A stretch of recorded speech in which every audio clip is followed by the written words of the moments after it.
आपको यदि अपनी जन्म कुंडली में जानना हो आपका दूसरा विवाह होगा या नहीं होगा, तीसरा विवाह होगा या नहीं होगा, पहला विवाह होगा या नहीं होगा, तो आप मात्र 351 रुपये में जान सकते हैं। हमारे दिए गए नंबर पर आप संपर्क कर सकते हैं। नमस्कार, राधे राधे। प्रिय दर्शकों, हमारे YouTube चैनल पर एक जातक ने कमेंट किया था दूसरे विवाह के बारे में कैसे जाने। तो आज मैं आप सभी को बताऊंगा दूसरे विवाह का योग कब बनता है और किस ग्रह की दशा में दूसरा विवाह हो सकता है और कैसे जाने आपकी जन्म कुंडली में दूसरे विवाह का योग है या नहीं है।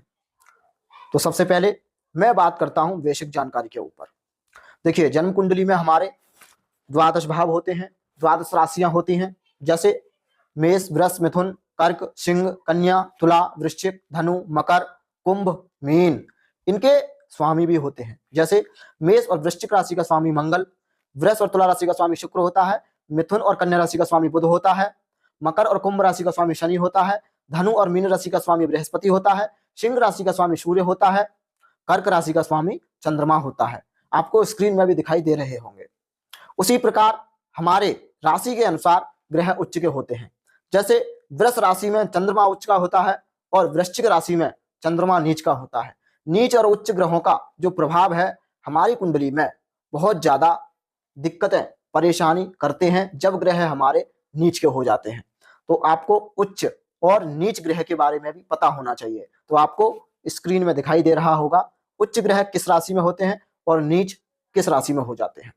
अब हम बात करते हैं दृष्टि के बारे में। देखिए, शनि, बृहस्पति और मंगल, इन तीनों के पास अलग दृष्टियां प्राप्त हैं। जैसे मंगल के पास 4 और 8, शनि के पास 3 और 10, बृहस्पति के पास 5 और 9। पश्यन्ति सप्तमम सर्वे, बाकी के सभी ग्रह अपनी 7वीं दृष्टि से ही देखते हैं। मैं आपको थोड़ा सा समझा देता हूं कैसे देखते हैं। तो देखिए, जिस भाव में ग्रह बैठा होता है हमें उससे ही गिनना होता है। जैसे मान लीजिए यहाँ पर बृहस्पति बैठा हुआ है, तो बृहस्पति जिस भाव में बैठा हुआ है, ये बृहस्पति आपका तृतीय स्थान में बैठा हुआ है, तो यहां से ही हम गिनेंगे 1 2 3 4 5 6 7 8 9।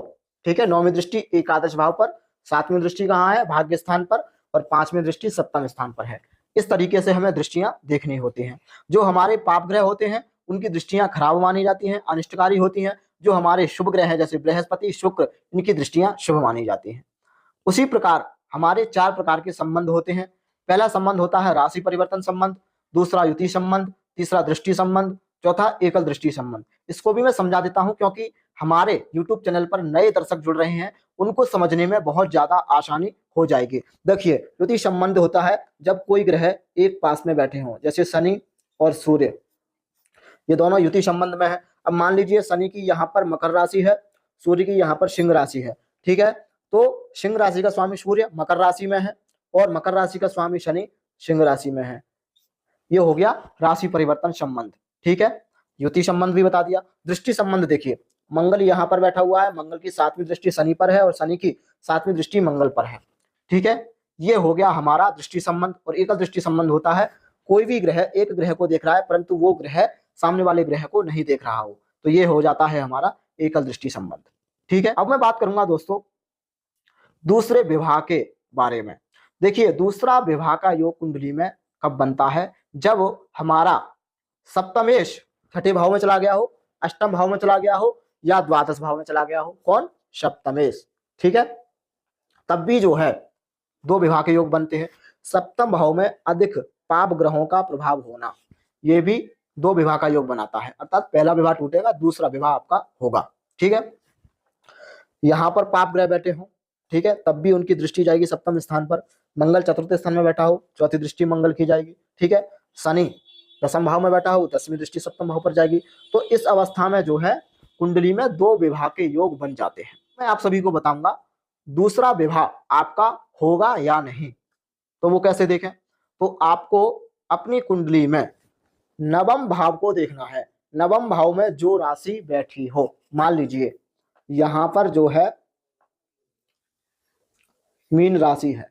ठीक है, मीन राशि का स्वामी हो जाता है बृहस्पति। अब ये तो शुभ ग्रह है। ठीक है, ये एक उदाहरण दे रहा हूं, यहाँ का स्वामी है बृहस्पति। ठीक है, बृहस्पति नवांश कुंडली में जिस भी भाव में बैठा हो, ठीक है, मान लीजिए नवांश कुंडली में बृहस्पति लग्न में बैठा हुआ है और लग्न कुंडली का वो भाग्य का स्वामी है। ठीक है, लग्न कुंडली में भाग्य का स्वामी है और लग्न में बैठा हुआ है नवांश कुंडली में। अब हमें नवांश कुंडली में गुरु से, है ना, 1 2 3 4 चौथे भाव को देखना है। ठीक है, चौथे भाव में यदि शनि बैठा हो, राहु बैठा हो, सूर्य बैठा हो, ठीक है, मंगल बैठा हो, तब दूसरा विवाह का योग नहीं बनेगा।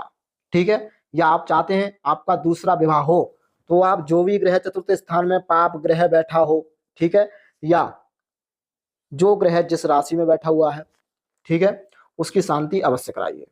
ठीक है, अब मान लीजिए आपकी लग्न कुंडली का भाग्य, है ना, शुक्र है। ठीक है, भाग्य स्थान में वृष राशि है और यहाँ का स्वामी शुक्र है और शुक्र आपका मान लीजिए दशम स्थान में बैठा हुआ है नवांश कुंडली के। ठीक है, तो यहाँ से हम 4 तक गिनेंगे, 1 2 3 4। मान लीजिए चौथे स्थान में बृहस्पति बैठा हुआ है, ठीक है, बुध बैठा हुआ है, शुक्र बैठा हुआ है। ठीक है, तो दूसरा विवाह आपका अवश्य ही होगा। ठीक है, ये सूत्र आप हमेशा ध्यान में रखें। ठीक है, तो एक सज्जन ने मेरे से यही पूछा था दूसरे विवाह के बारे में हम कैसे जानें। तो दोस्तों, लग्न कुंडली का पहला विवाह हम सप्तम भाव से देखते हैं और दूसरा विवाह नवम भाव से देखते हैं, तीसरा विवाह एकादश भाव से देखते हैं। ठीक है, यदि सप्तमेश, है ना, अष्टम भाव में गया हो और मंगल आपकी कुंडली में द्वादश भाव में हो, या सप्तमेश का संबंध अष्टमेश से बन रहा हो, ठीक है, या षष्ठेश से बन रहा हो, तब भी जो है क्या होगा, 2 विवाह का योग बनेगा।